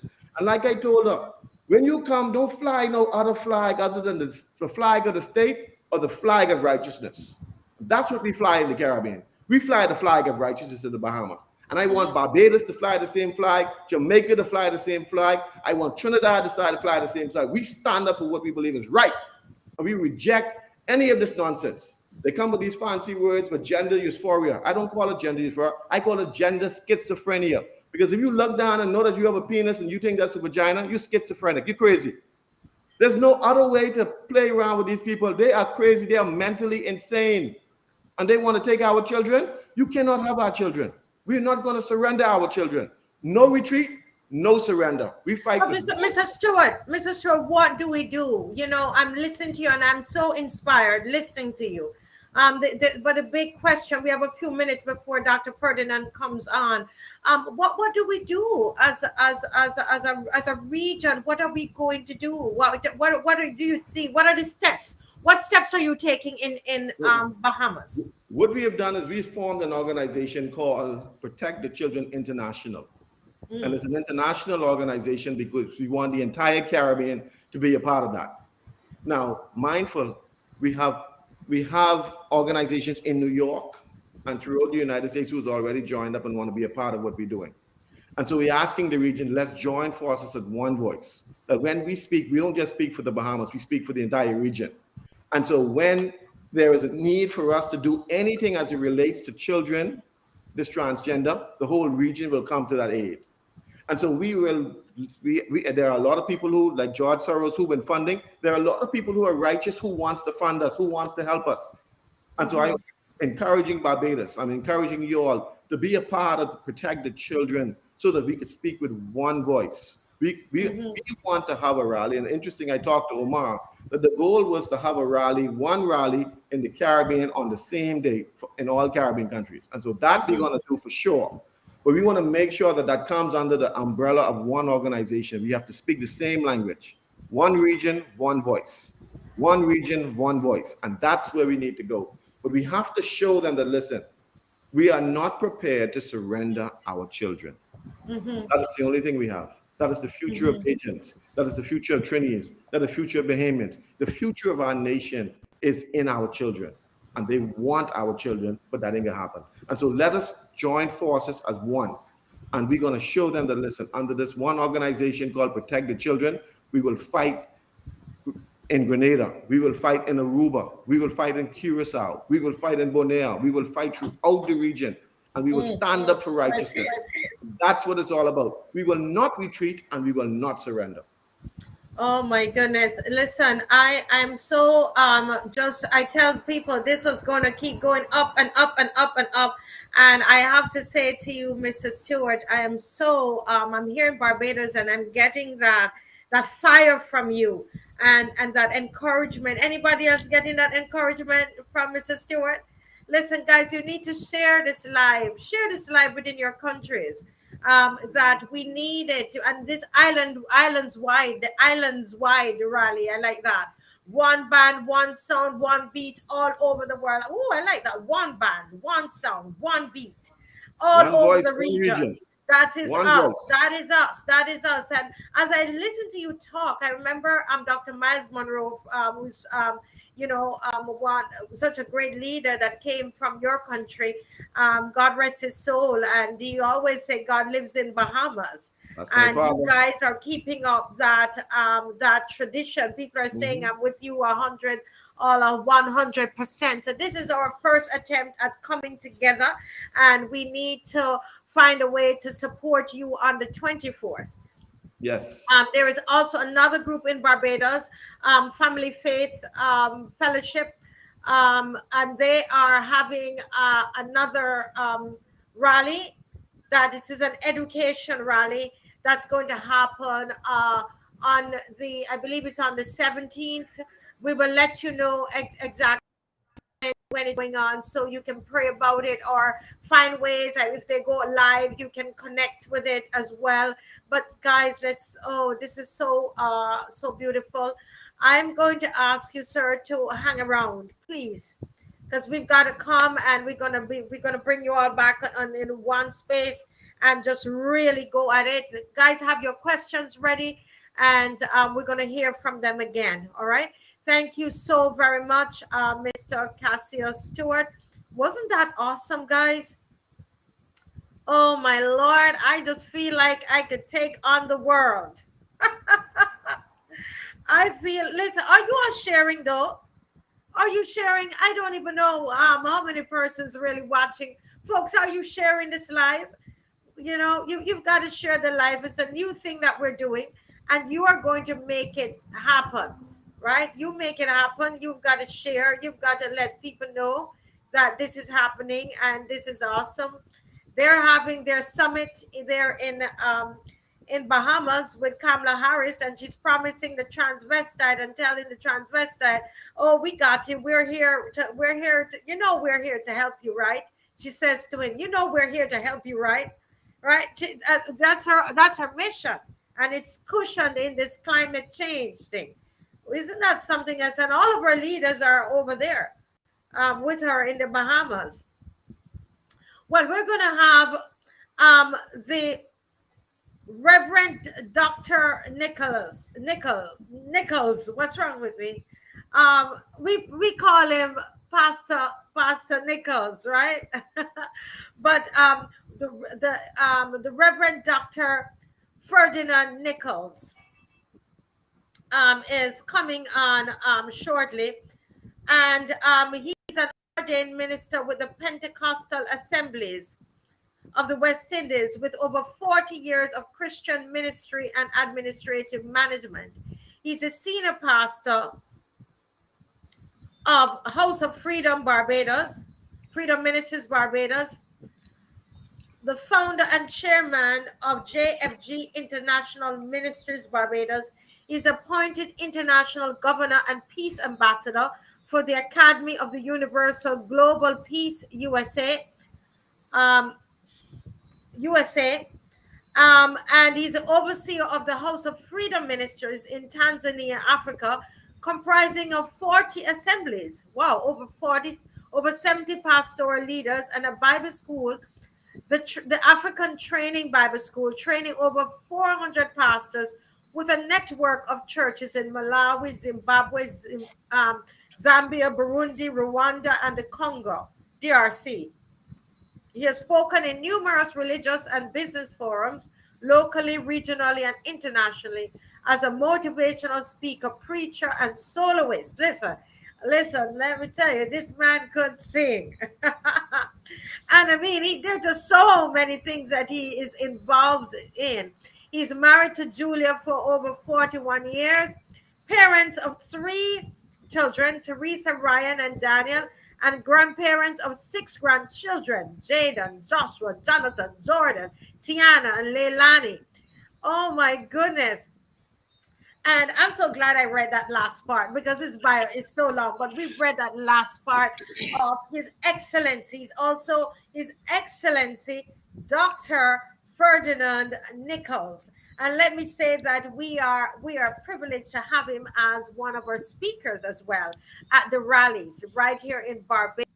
He's a very, very good friend of mine and a dear supporter of my husband and I. Everything, all of everything that we're involved in, there's some part. Sometimes he might rebuke us a little bit, but he always give us a lot of support. And we just are so happy to be associated with you. Dr. Ferdy. We like to call him Dr. Ferdy. I know he doesn't mind me doing that on here. We're so happy to have you, His Excellency. Great to have you on here tonight. Well, it's a real honor to be with you. I trust that you're hearing me okay and Yes, you're we getting are. good visualization. But it's an honor for me to be in such such honorable gathering of individuals from around the Caribbean. I believe that this is probably one of the best testimonies of CARICOM. And we are no longer operating within the context of just our individual countries, Barbados and Jamaica and Trinidad, but we are a region. And maybe it is the children that will move us as a region to come together. Maybe this is going to be the stimulus that moves us as Caribbean people. We haven't been able to get it done economically. We haven't even been able to get it completed, the free movement of labor and so on throughout the Caribbean. I think probably the only thing we might have been able to get done successfully was our cricket team. But even that now is in question in terms of how successful the West Indies cricket team is. But we are here together tonight to deal with some very serious matters as a region. And I say as a region because it will affect all of us. I know that very often in the past, things tend to have a genesis in Barbados and spread out to the rest of the Caribbean. But it is clear from all of the contributions so far that this is beginning to affect every single territory throughout the Caribbean. And as such, we are coming together on a commonality. And I can't think, as you were reading the end of my bio, I was thinking about my 6 grandchildren. And I've said to people before, it's one thing to be a father. It's a totally different ball game to be a grandfather. Because your children can handle life. My daughter is 40 years old. My son, the first son, is 39. My other one is 30 something years old, 36. And they can handle things. But we have our grandchildren coming up now. And they are at some point in time going to get married and give birth to children. So we are going to now have great grandchildren. And I believe that this is the moment in the Caribbean where we have the opportunities to set the stage for what the future will be for our grandchildren and our great grandchildren. And so I'm honored to be a part of your session tonight, Marcia. And of course, we've known one another for so many years. And I really appreciate and support what you are doing. Now, I don't know if you want to throw some questions at me or if No, you. I'm so happy that we've designed it. Naeem, who's on with me, we've designed it for you to be the last speaker. Okay. Because in a way, this is an encouragement to Barbados, and you are in Barbados. I know you lived in Cayman for a while. You're a Caribbean man for sure. You got the Barbados flag behind you. You're representing Barbados tonight. Can you explain to the rest of the Caribbean why we're having this march and rally in Barbados? Give us the genesis of it and the climate in Barbados at the moment. Let me start by giving you a quotation from a pastor many, many years ago. And I believe this is something you might have heard before. First, they came for the communists, and I did not speak out because I was not a communist. Then they came for the socialists, and I did not speak out because I was not a socialist. Then they came for the trade unionists, and I did not speak out because I was not a trade unionist. Then they came for the Jews, and I did not speak out because I was not a Jew. Then they came for me, and there was no one left to speak out for me. This is why we are here tonight, a gathering as a regional grouping. And we are confronting an environment that has been driven, an agenda that is being driven, and I make no apologies for saying this, by the United States of America. Let us not fool ourselves about this. It is as clear for anyone who wishes to do the research to see how clearly it is that the United States is driving this agenda. Let me give you a few examples as I reflect back on a bill called the Equality Act that was engaged in, I think this is a couple of years ago, in the Congress by the United States Congress. And I want to read some perspectives relative to that act. The bill explicitly prohibits, and I want you to listen carefully to this, the use of the Religious Freedom Restoration Act of 1993 as basis for challenging the application or enforcement of this Equality Act. In other words, you cannot oppose the Equality Act on the basis of faith. This is setting the foundation for what is being projected across the world by the United States of America. You will have no religious defense for not knowing to the LGBTQ idol at school, at work, or in any other public accommodation. I want to drop down to what it says relative to our children. Listen carefully. It is scheduled to lead to national mandatory indoctrination by all public schools and non-religious private schools into the whole homosexual and transgender agenda from preschool on up. Since education is one of the areas impacted by the bill, it will back up every public school use of drag queens in the classroom. It will result in regular mandatory assemblies and classroom instructions that rail against the hateful and ignorant bigotry of those who do not sing the praises of unlimited sexualities, including homosexual activity and the right to determine one's own gender, and even sex, as being different from one's sex assigned at birth. All teachers, regardless of conscience, will be forced to promote homosexual practice and transgender identity, finding ways to brainwash children in their respective disciplines. Parents will not be able to opt their children out of such sex talks, nor will there be parental notification because it is all protected under the civil rights law. Now, not long ago here in Barbados, as I've heard mentioned already on the program, we had a comprehensive sexuality education experience in Barbados that no parents in this country knew about. And it was exposed, and when it was exposed, there was a lot of outcry concerning the content of that questionnaire that went out to our children. You can see this rooted in the Equality Act of the United States. The Equality Act of the United States forms the basis by which the UN, the European Union, and the World Health Organization are moving toward the indoctrination of children from the first preschool years, early years, primary school, as we would call it here in the Caribbean, and even before primary school, preschool years, teaching them that these different sexual positions in terms of genders, etc., are normal and acceptable, and so forth. That is what the Act establishes on a fundamental basis. If you were to look at all of the projections of the United Nations and the World Health Organization currently being played out before us, you will find all of the rhetoric expressed in the Equality Act present in everything being presented to us in terms of our Caribbean countries. It is interesting that as you read the preamble, and I just want to touch on it, as you read the preamble for the bill in Barbados, for the Child Protection Bill in Barbados, listen to how it begins. The purpose of this act shall be A, ensure compliance with 1, the United Nations Convention of the Rights of the Child, 2, the Universal Declaration of Human Rights, and 3, listen to this, all other international instruments to which Barbados is a party, with special regards to those which affords a child the necessary protection and assistance so that he can assume his eventual responsibilities within the community and for the full and harmonious development of his personality, and to grow up in a family environment imbued with happiness, love, and understanding. B, promote the welfare of a child. C, provide care and protection for the child.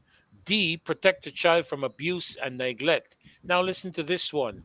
In determining what is in the best interest of the child, the following matters shall be taken into account: the capacity of a parent to properly discharge his parental responsibility. These are some very significant and serious expressions within this particular bill, and we've just scratched the surface of this bill. Again, if I go back to the Equality Act to which I was referring a few minutes ago, you will notice again, someone mentioned it already tonight concerning mandatory speech. Right now, as we are in this forum, you are required in Canada to call people by what they want to be called. If you violate that, you can be fined. As a matter of fact, just last week, I believe it was, or 2 weeks ago, the Canadian government passed a law forbidding conversion therapy. I want to repeat that. They passed a law forbidding conversion therapy, which means that the church fundamentally cannot preach a gospel that could result in the conversion of homosexuals, lesbians, transvestites, or anything of the sort. That is not permitted. In Canada, you could as well state it that the Bible is considered hate material, where we cannot quote from it in the defense of what our faith is. And so these are some of the uh, international issues that are coming to bear on the Caribbean area through the UN, through the European Union. And if you reflect on all of their rhetoric, you go back to the Equality Act in the United States and you'll find exactly the wording there. Now, I also want to make the point that, a couple of years ago, there was and I'm just pulling my records up. There was a representation in the United Nations by the US to do with the connecting of voting to gender, something that we have never ever had to engage. And several of the countries stood up against it. Actually, let me make sure I get it correct. That particular vote was passed through the United Nations by the United States without opposition. And those persons who inevitably opposed it, several African countries, their ambassadors had to withdraw their opposition because they were threatened. And how were they threatened? They were threatened on the basis of funding. And now you asked a question a few moments ago. Many people can be very passionate about this matter, but inevitably, funding for our Caribbean countries is through two major international agencies: the International Monetary Fund and the World Bank, both of who are majority funded by the United States government. There was an old saying, he who pays the piper plays the tune. Mm-hmm. So that in order to get funding, you have to implement legislative adjustments within the context of your country to facilitate everything the United States is demanding.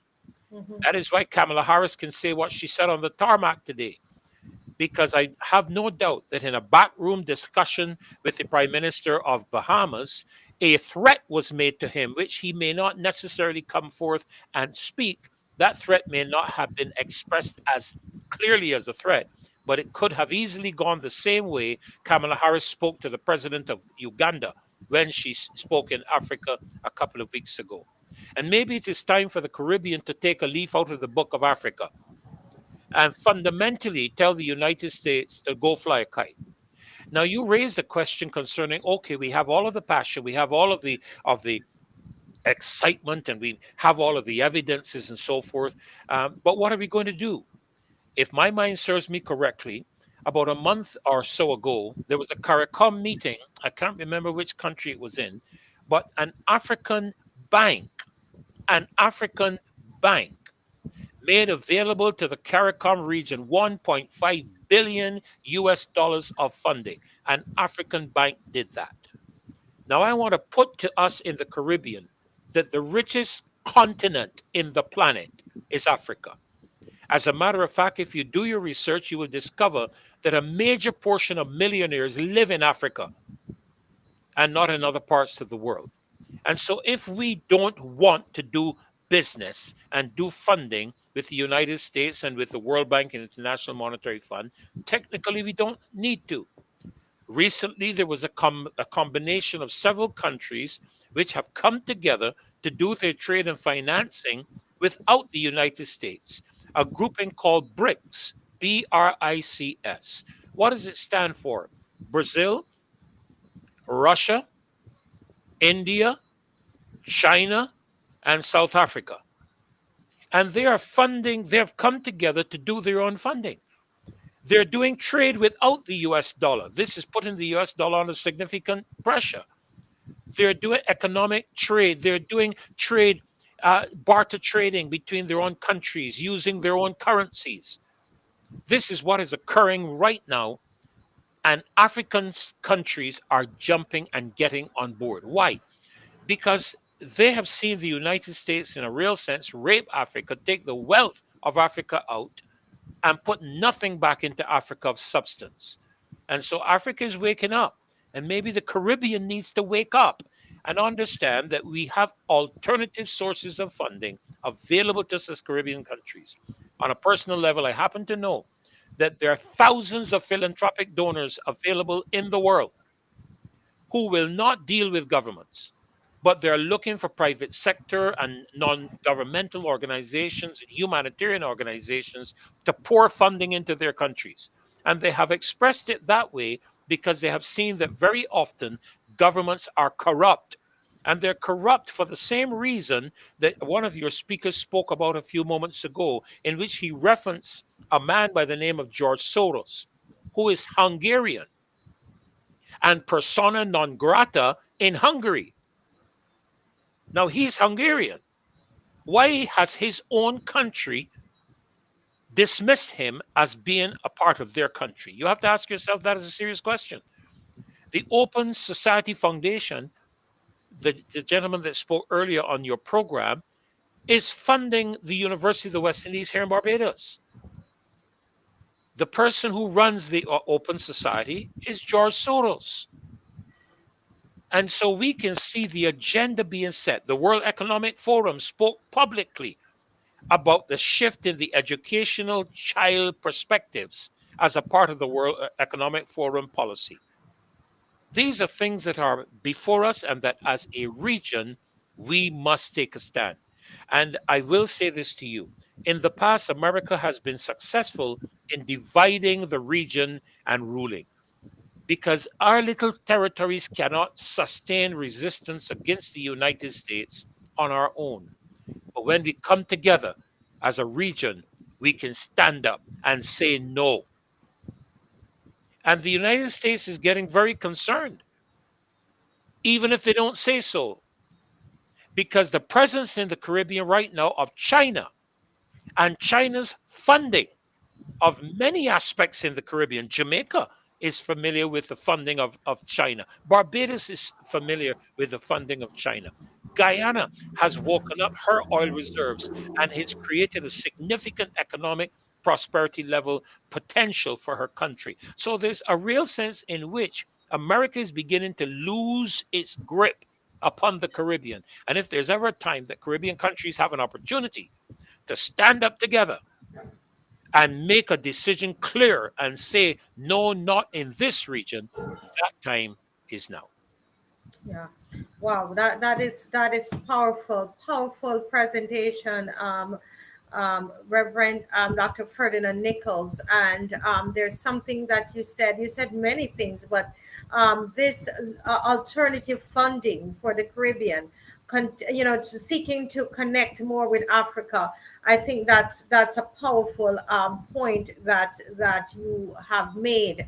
And what do you think is a climate? Just take a minute. While we're doing that, I'm going to ask our technical moderator or producer to put everybody back in the room, please, our producer Stephen Francis, to get everybody back in. I just want to ask you and to talk to us in the Caribbean. Those of you who are listening, tell us what's the climate at the moment. Today's Thursday, and the rally is Saturday. Will we have anybody at the rally? What are your thoughts? What do you feel is happening in the country at this moment? Well, as I move around the country, there's no doubt in my mind that this is on the lips and on the minds of a lot of people in Barbados. I used to many years ago have a Latin teacher, and every time he came into my classroom to teach Latin, he would make this statement, and I never understood until a few years ago: the female of the species is fiercer than the male. And I began to understand that you can mess around with anything in a country until you touch a child. And when you touch a child, you are going to have a problem with the women.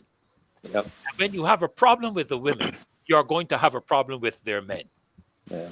And as a result of that, you're going to have a problem with the populace. Yeah. All right.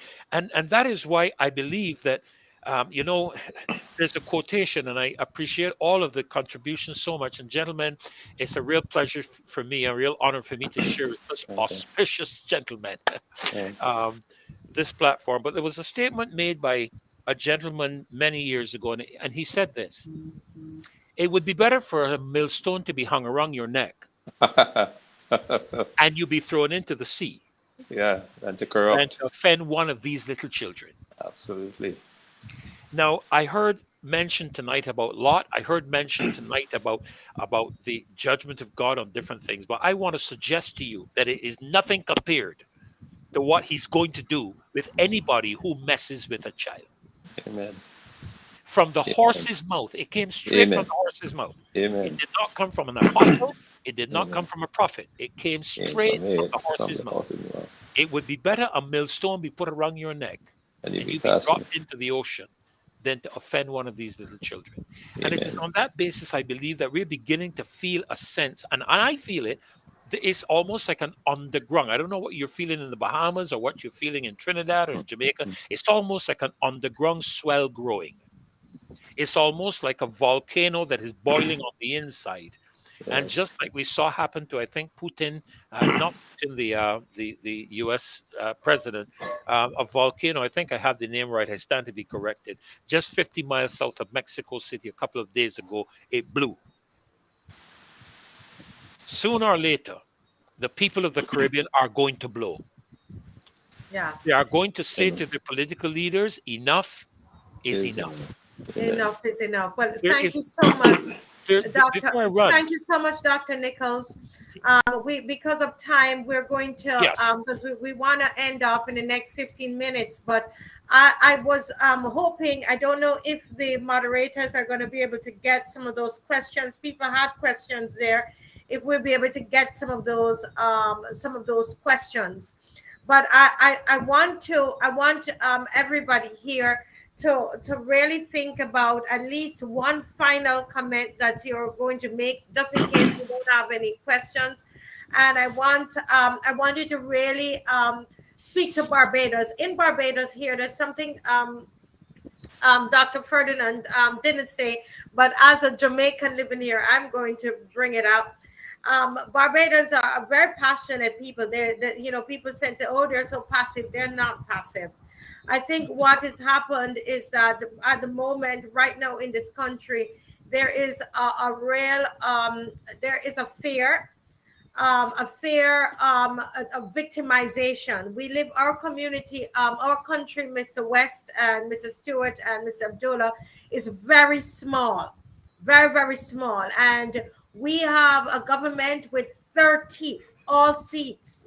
And we have a leader that seems as though they loom over the entire country.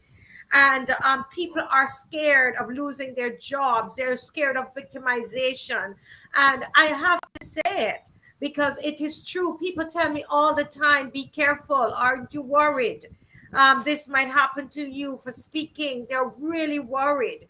And so, I want you to speak something into Barbados, into the life of Barbados, into the soul of Barbados tonight about that, because I don't know if it's because of that why they are coming here and using us as a guinea pig with all of these laws that they're trying to introduce. They're trying to erode our parental rights, which is one of the most important things, as Dr. Ferdinand was outlining. They do that first before they come in with the other things. And that's what they're setting to do, and that's what we're coming up against. So let's see if we have any questions. If we don't have any questions, I am going to people saying lots of information here tonight. Okay, I'm going to go right to Dr. West, because I know that that you have to leave very soon. Can you say in 2 minutes, be able to 3 minutes, because there are 4 of you here, so 3 minutes the most, be able to tell us, speak to Barbados, please. Well, I just want to first of all, it's good to hear all these gentlemen, brothers.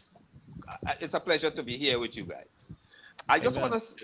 The gentleman who Reverend Dr. Nicholls quoted is a gentleman who I have the utmost respect for. That is Jesus himself.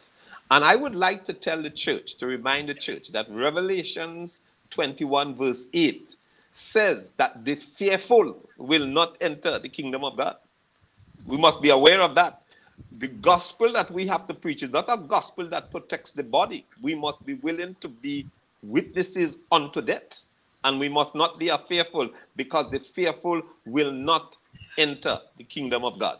Having said that, God is not leaving us without resources. Alexander Solzhenitsyn said, when he was dealing with the communist regime, and what we are dealing with is a totalitarian regime. Yes. It's totalitarianism. Do not live by lies. We must testify to truth. A woman is an adult female human. The judges in the courts are going to lie about that. The University of the West Indies is going to lie about that. The ministry of so-and-so is going to lie about that, because they're getting money from these billionaires and so on, and they are afraid to lose their jobs as well. But we must testify to truth. A woman is an adult female human. The other thing is this. As Reverend Nicholls said, the U.S. is on a slippery slope, because the U.S. dollar was the currency for oil. So for you to get oil, you have to have U.S. dollars. But that is changing. The U.S. dollar is no longer the world's currency for oil. And more that is going to change. And probably one of the reasons it's changing is because the U.S. is going down that path. But we have alternative. BRICS is a real alternative. And BRICS have also formed a bank to help. So there is alternative. Testify to truth, and we don't have to be afraid. God is in charge. And one last thing, very quickly. It is God who is organizing this agenda. And it's going to stop, just as he said, in 400 years, the sins of the Amorites will be judged. So in a certain period of time, this thing is going to come to an end. What he is doing is sifting the hearts of men to see who is on his side. Yes, thank you for that. So Barbadians, no need to fear.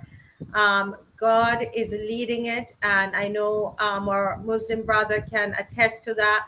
Yeah. And we're seeing God's hand in Barbados moving on this.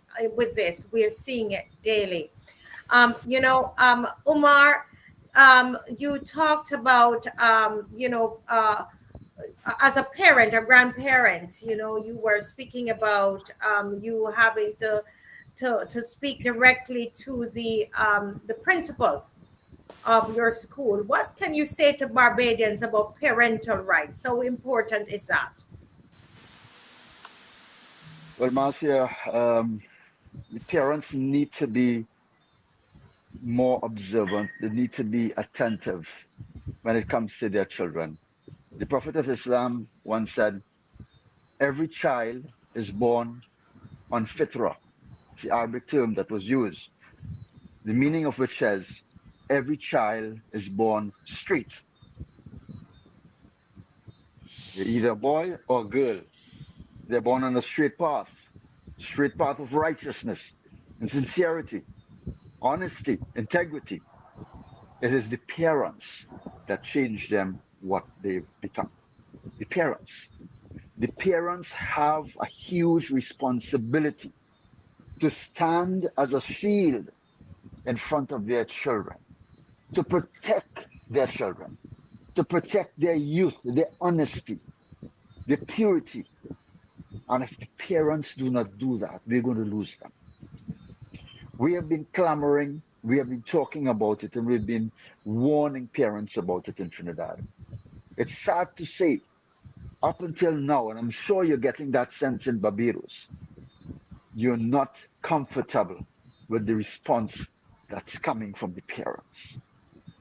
And I want parents to understand, and like the goodly gentleman just said, it came from the horse's mouth. It came from the horse's mouth. Let us not play games with our children. And he's correct to say that if nothing in the Caribbean could have united us up until now, let this be the only thing that is going to unite us and make us strong, that will be able to allow us to stand against the evil and the wickedness of these people, what they're trying to do in the Caribbean. And I wish in my heart, Marcia, that I would be able to come to Barbados on Saturday and fly the flag of Trinidad and Tobago and let the Caribbean region know that unity is coming, and it's coming with a vengeance. It's coming with a vengeance. Yes. Our children, we need to protect our children. Yes, yes. Wow. It would be so great if you guys could come, if we can have Mr. Stuart here, Mr. Abdullah here. I mean, that would and the Bahamian flag, and let's dream, at least dream. I mean, they're making these airfares so expensive between us. But man, if anybody can come over and come with your flag, please, that would be so encouraging. I am telling you. We are under so much pressure over here. They're writing about us. They're making memes about us. They're doing all kinds of the alphabet people are working their work and trying their best to discourage the people from coming, and they're doing all kinds of different things. Mr. Stuart, oh my Lord, you've encouraged us so much already, but we want to hear your voice again. What is it that you have deep down in to say to Barbados one last time? Barbados, the bearded one. You know, your island is a very precious island. And from your island, the people of the Barbados built the Royal Bahamas Police Force. From Barbados, you built many of the Caribbean nations. You cannot allow this virus to destroy you. This transgender foolishness is a virus that is from Satan, that is there to destroy your future. And, you know, I always say that these people are going after one thing. They're going after the image of God. Because when a man puts on a dress and puts on panties, that is distorting the image of God. When a man goes with a man, they cannot create another human life. That distorts the image of God. Everything the transgender and the LGBT community does is a disrespect to God. The rainbow that God put in the air. When God created the rainbow and he put the rainbow, he said, this is a covenant between me and every living creature on the planet. So the wasps, the roaches, the flies, the bees, the rainbow is not only a covenant between God and man, but every living creature. So when these people take that rainbow and they espouse their sin, they insult the wasps and they insult the bees. And this is why nature is groaning, because we don't only insult God, we insult everything in creation. And they understand that, you know. And this is why they come up with this hoax called climate change and carbon credits. Because what they are doing is they're violating a law, the law that Leviticus 18 says. God said to the children of Israel, when you enter the land that I'm going to give you, if you do the things they're doing, offer your children to Moloch, abortion. America aborts 700,000 plus children every year. If a man lay with a man, if a woman lay with a woman, he said, if you do these things, I will curse the land and the land will spit you out. So this climate change ain't got nothing to do with you turning on your car engine. This climate change is the earth trying to spit out the humans because they're in violation of their own humanity. And so we have to be, what we're doing is we're violating natural laws. And so what we're doing is the left, this is not the Republicans who's pushing this, it's the left. The people who are pushing the LGBTQ is pushing the very same thing, climate change. In other words, get these government confused into thinking that, oh, we could stop hurricanes and we could stop this by, turning off some car engine. You cannot stop it. As long as you keep your human behavior, as long as a man go with a man and a woman go with a woman, and we offer our children on the altar of Moloch through abortion, God will curse the land and the land will spit us out. And so with that being said, we who are righteous got to keep speaking. The problem is that we become too passive. And they use words to neuter us by bullying. Oh, you cannot bully, or hatred speech and so on. We're not bullying you. We're telling you what we believe. Why are you telling me what you believe is not bullying? But when I tell you what I believe, I'm bullying you. And so we cannot surrender to them. And I told all of them, I told their communities in the Bahamas that we will not submit to y'all, we will not succumb to y'all, we will not bow to y'all. And we're not giving y'all 1 inch. We're not giving y'all no territory. We're not giving y'all no pronouns. We're not allowing you to change the dictionary, not in the Commonwealth of the Bahamas. And the very same spirit that I have, Bajans, I need y'all to stand up. Trini, I need y'all to stand up. Do not give them an inch. You speak to them, and guess what? Their bark is more than their bite, Their bark is more than their bite. And I told the US, listen, the Bahamas has a national debt of $12 billion. Most of that is owed to the US, IDB and the rest of them. Most of our tourists, 5 to 7 million tourists, come from America, right? We know that America is the most powerful nation in the world. We know that. We know that they could destroy the Bahamas and the Caribbean with one push of a button. We know that. But I tell them they might as well just push the button, but you're not going to have my children. I'm going to be right here on the beach waiting for you. Push the button. And that's how because I am not going to surrender my children to Moloch. I'm not going to surrender my children. See, because he said, be not afraid of the man who can destroy your body, but be afraid of the one who can destroy your body and your soul. Mm-hmm. So I am not, like I told Pamela Harris, she will have to bend her knees to Jesus Christ. She will have to bend her knees to the Almighty God. But listen, I am going to stand up in the land of the living whilst I'm alive, and I'm going to speak what is right. They are wrong. A man should not lay with a man. A woman should not lay with a woman. We should not teach our boys anal sex. We will not teach our little girls about masturbation. That will never happen in the Bahamas.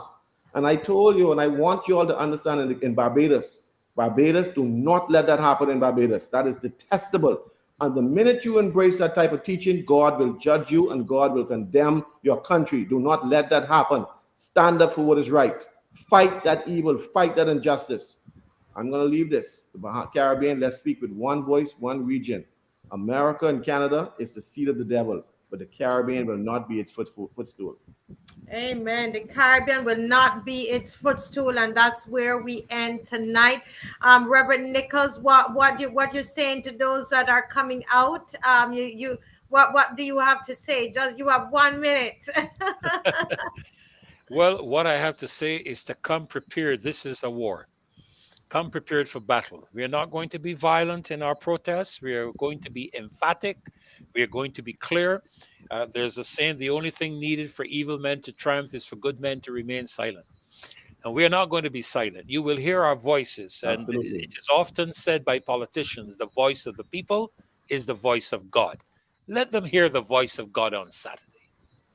Wow. Yes, this is awesome, guys. Thank you so very much. And we needed to say that the clip that we used earlier where you saw Kamala Harris, the vice president of the U.S., shaking hands on the tarmac as she was coming into the Bahamas was from Beyond the News. And it was sent to me by one of the anchors there. And I just want to thank them because we have a camaraderie happening there. I love it. I love it. I hope I can be in Bahamas on the 24th too.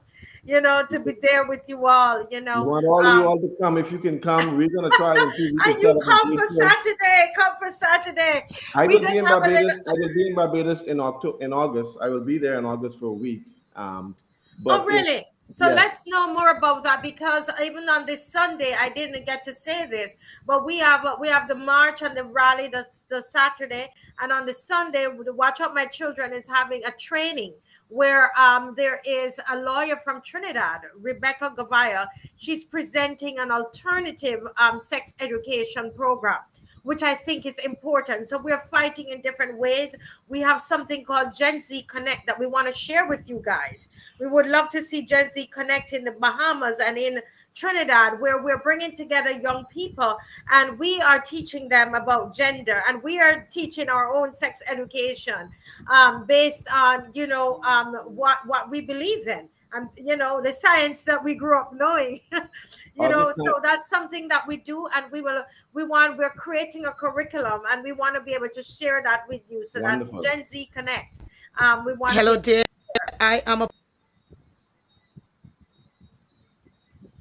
Yes, we were looking to show quickly a video, and it's the last one that was sent. Go ahead, please. Hello, Fareway. dear. I am Apostle Marguerite Brady Haynes from Barbados. June 10th. No, son. There'll be a great rally in Barbados. Watch our children. We will not allow the wicked agendas of government to take the rights of parents or take the rights of our children.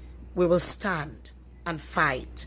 Come out. Fight for your children by marching peacefully in Barbados. I'll be one of the speakers looking out to see you. Yes, Hey everyone.